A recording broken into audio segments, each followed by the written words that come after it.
Hello, all. Have you ever heard somebody say a statement like, man, they have the gift of hospitality? Or someone says, man, they're just a really hospitable person. I've been thinking about this concept a little bit recently. But if you've ever heard those statements, what comes to your mind? Is it usually someone who's a really good cook? Someone who can bake well, they always seem to have good food. Maybe you picture a house that's tidy and neat.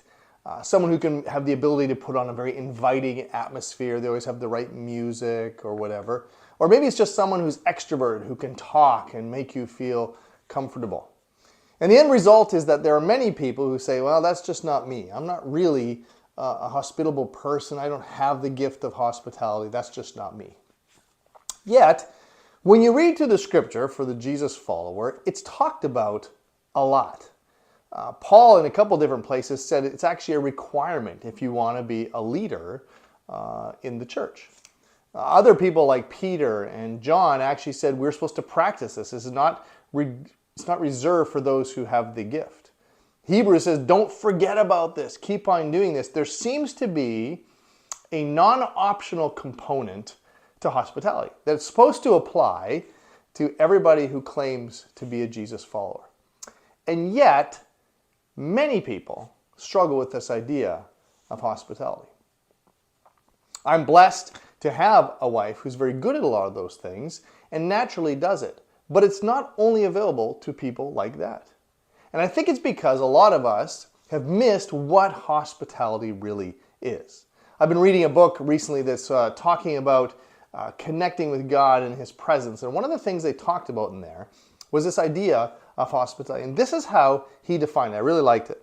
He said, hospitality is simply being attentive and welcoming to another person.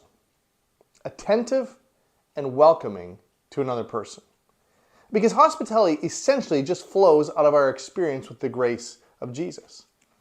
Jesus was incredibly hospitable in that he personally came to earth, interacted with us, and invited us into his family, welcoming us and inviting us in.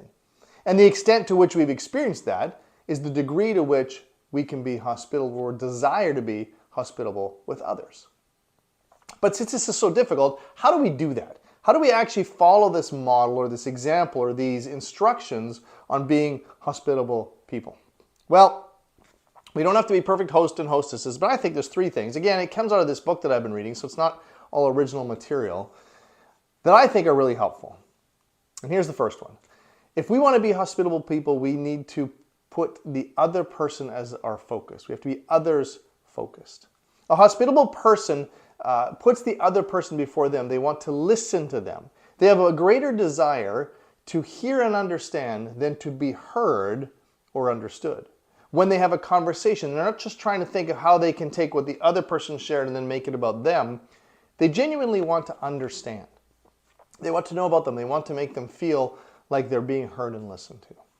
They want to give them some time. But that leads to number two. In order for that to happen, we have to create space. Hospitable people create space for others. Jesus did this all the time. Not only was he attentive and welcoming and valuing the other people, he constantly made space for them. He allowed that into his life. He was never so busy that he couldn't have space for people. Now, this could be physical space, actually making room to engage with people and not keeping them out of your home or your environments.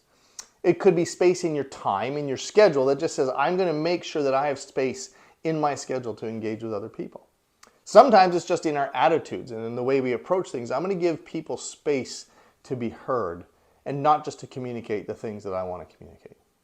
And that leads us to number three, which means there has to be, we need to live with a willingness to be interrupted. I've talked about this in a previous blog in a different arena, but it's this idea of being willing to value people enough to allow our agenda to change on their behalf. Most people know when they're not being valued, when they feel like they're inconveniencing you or interrupting the more important things you have to do. When we make space in our lives to be interrupted, a great example is you're taking a walk around the block or you're going somewhere and you run into someone and you're like, I don't want to have this conversation, I don't have time. The willingness to be interrupted goes a long ways to being hospitable.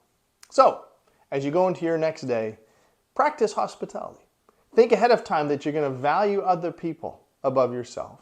Make space, even if it's just mentally preparedness, to make space for them, and then be willing to let yourself be interrupted as God leads.